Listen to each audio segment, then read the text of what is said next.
Now, yesterday afternoon, I got a note from Matt Vickers saying, please share this. This is appalling. I really can't believe this footage. Chris Whitty, a man that we may not always agree with, a man that even occasionally I have questioned in terms of some of the information that he's given out. But what he does not deserve, and what nobody deserves who is in the public eye, is to be harangued, harassed and abused when out in public. Have a listen to this. He's a big man. You're a liar. You're a liar. Man, he's a liar. He's a liar. You're a liar. You lie about the COVID-19 cases, man. Come on, man, stop lying. I mean, Chris Whitty puts up an incredible vision of kind of tolerance. I mean, I think it was me, I'd have given the kid a slap, which no doubt would have ended up in a bad place. But let's talk to Matt Vickers right now and find out what was going on. Matt, very good morning to you. Good morning, Mike. Now, as I said, there's plenty of people out there, and I was pleased to see on my Twitter feed after I retweeted that video that you sent me, that people were saying, you know, we don't necessarily agree with everything that Chris Whitty says. We're not even that sure we like him very much, but he does not deserve to be harangued and harassed in public, as indeed do you guys not deserve to be harangued and harassed in public. And it's a terrible sort of state we are in this country when people think that's all right. I think you're entirely right. I mean, you know, all of these various measures that have come in there, the country's been through the ringer with, you know, complying and sacrificing, and people aren't very happy about it. But do you know what? This guy, he's not a politician. He's a guy who spent his lifetime studying this stuff. We are benefiting enormously from his objective information, the knowledge and experience he's bringing to the table. He's on the front line in the NHS. He deserves our utmost respect. And actually, the fact that this guy's getting treated like this in our country is just disgusting, actually. You know, that's how our community looks to the people who led us through this crisis. Jesus. I mean, rather ironically as well, this kid, who clearly could do with a clip round the ear as far as I'm concerned, is also wearing a mask. So he can't be entirely disunited with the views of Chris Whitty, because Chris Whitty, of course, is standing there taking all this without saying anything. But this bloke who's giving him a hard time has also got a mask on. I think there's a double-edged. There's two reasons people might think he does what he does. I think there's the assumption that he doesn't believe in coronavirus and thinks it's all a bit of a myth, which we see in my mailbox. You know, thousands of deaths, but people think it's a myth and it's not real and it's all, you know, we shouldn't go and get vaccinated. No, all this, you know, Piers Corbyn type malarkey is one line, and the other is just the actual lack of respect for individuals who are on the front line. We've seen these rising assaults on emergency service workers and all that sort of thing. This general disrespect from people who just think they can go around abusing people, and I think it could be a bit of both. Yeah, I mean, you said at the time yesterday that you'd like to see this guy sort of rounded up and apprehended. I mean, I don't think he deserves to be put in jail or anything like that, which is what some people were saying, but I think he needs to be given a bit of a stern talking to, doesn't he? I'm hopeful that his parents might have seen that video and might give him the sort of clip around the ear that I might have got at home. But I think reality is that he needs to look at it, acknowledge what he's done, and see it, and actually have an understanding of what people are going through in this pandemic. I get contacted by people who are losing family members, who've got all this sort of stuff going on, and then we've got twerps like that behaving like that. It's just not on. No, and actually, when he puts it in the context, takes a look at the wider world and sees what's going on around him, perhaps he'll grow up a bit and you know, show a bit more maturity. Absolutely right. Well, maturity is a good thing in all areas, really, isn't it? And unfortunately, there's quite a few people who are rather immature, not only in the world of walking around on the street, but also in the world of politics as well. But let's talk a little bit about the situation, Matt, that we have. You've spoken out before about the likelihood of releasing the lockdown a little bit, giving people the opportunity to go back to work, to be able to reopen businesses that have been closed for a long time. People have been suffering a lot over the course of this kind of winter period. But I feel as though there's a kind of a light at the end of the tunnel, if you like, because of the vaccination rate that we've got going past 10 million, which is amazing, really. And also the fact that I'm hearing more and more sort of positivity coming out of Downing Street. And also they're beginning to talk about the collateral damage that's being caused to teenagers, to children not going to school, you know, and all of that. I think the longer we're in this lockdown, the more we've got to think about those vulnerable youngsters. And actually, it's the youngsters who have the toughest time, who are going to get the most out of going to school, that we need to start looking after. We need to get them back in those classrooms as soon as possible. We've also got to look at all these businesses across the country, people who've done the right thing, turned their hand to making a success of something, and we're locking them down, we're stopping them doing trade. And it is a balance of lives and livelihoods. I am absolutely thrilled by the success of the vaccination program. I mean, do you remember at the beginning when these people were telling us, oh, we need to be part of this EU vaccination program? Oh, my God. And do you know what? Matt Hancock and Boris Johnson did the ballsy thing. They started placing orders for vaccines that might never have come off. Yeah. We might have been sat here with egg on our face going, oh, the pennies, we've wasted a bit of cash. Actually, no, we went for it.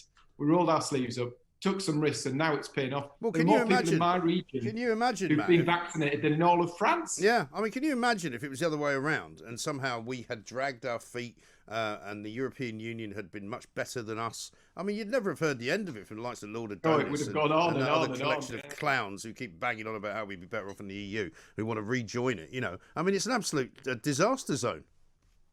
I think even if you look back, we've been at this a little while now. We've been at it a year.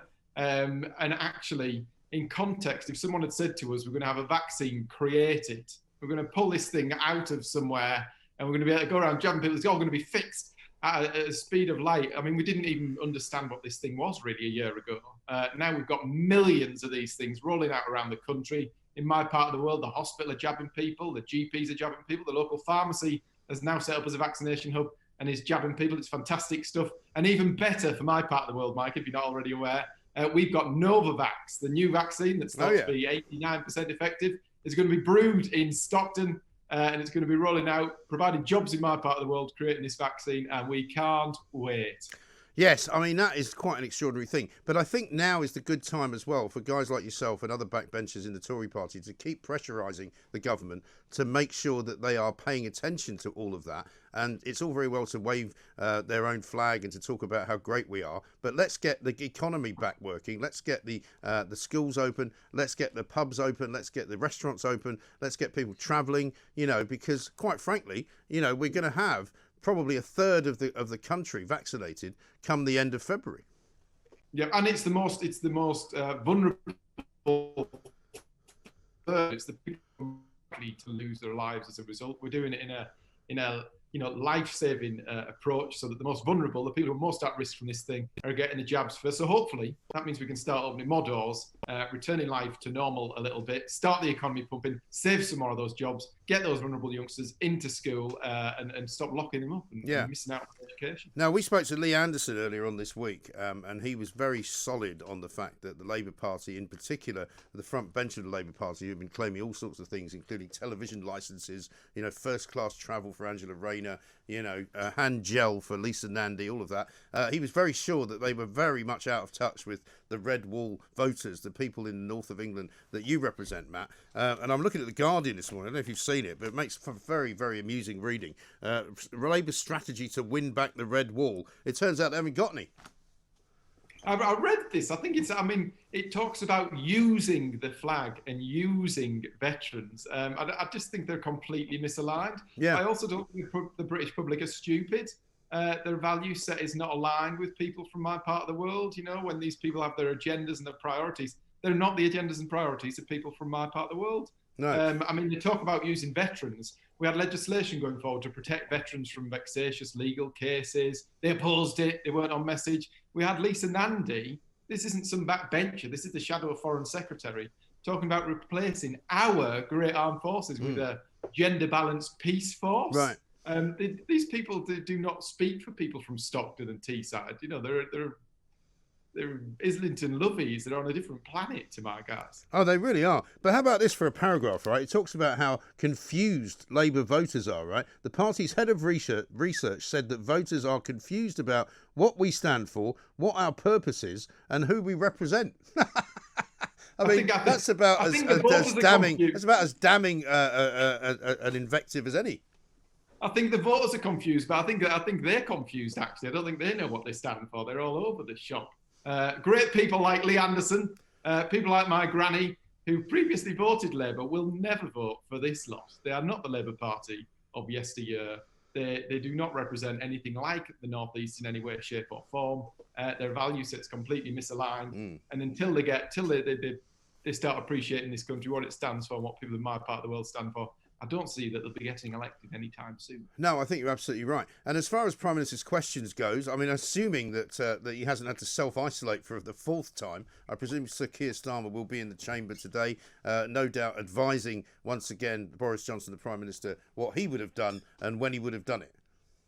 It's usually what he would have done 2 weeks ago with Captain Hindsight we talked about, didn't we? I think they were spot on in that description. Right. Yeah. And the reality is he makes all these opinions on what should and shouldn't be done, but then never actually follows them through and never turns up with his guys to vote through any of this stuff. 10 p.m. curfew is against it, fails to turn up and vote against it. It's all over the shop. I know. Well, even last week I enjoyed Boris Johnson sort of shredding him and asking him whether he would condemn the unions and whether he would actually say honestly whether he thought that going back to school was safe and whether schools were safe for students to go to. And he couldn't even bring himself to give an answer on that. I mean, all you got to do with Keir Starmer is ask him a straight question and he becomes completely and utterly befuddled.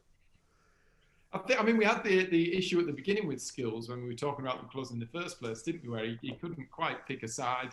He didn't know whether schools should be shut and whether he's with the union. It's gone on and on and on. I think you're right. Ask him a straight answer and you get anything. A straight question, you get anything but a straight answer. No, exactly right. And as far as the rest of this rollout continuing goes on, Matt, when are you likely to be able to have a kind of a conversation with the Prime Minister and give him a little nudge from us at Talk Radio to say, can you please give us a bit more of a roadmap as to what we're going to do? I know we're expecting that, I think, in March, but I think we could maybe at least have an idea a little bit sooner, before the end of February. I think probably rather than a timetable, I think we need to know where the lines in the sand are. I.e., if we get the infection rate down to X, what does that mean? Which doors can we open and who can start going where? But I think those conversations are happening every day because there's people like me and a big gang of us like me who are going in having that debate. We want the doors open, we want the economy moving, we want our kids back in school. Yeah, absolutely right. Matt, thank you very much indeed. Matt Vickers, Conservative MP for Stockton South, part of that red wall that fell to the Tory party in the last election, which gave Boris Johnson and the Conservatives an 80-seat majority. And there's a very good reason for that. And it's in The Guardian this morning. They basically have admitted, the Labour Party, that they don't know what they're doing. And they don't know where to go. And they think they've got some strategy, but they don't know what it is. How about this? I'm going to repeat this, right? The party's head of research said voters were confused about what we stand for, what our purpose is, and who we represent. Well, you might as well just shut up shop, mind you. The Labour Party is dead and buried, like the proverbial dodo. It has disappeared up its own backside. This is Talk Radio.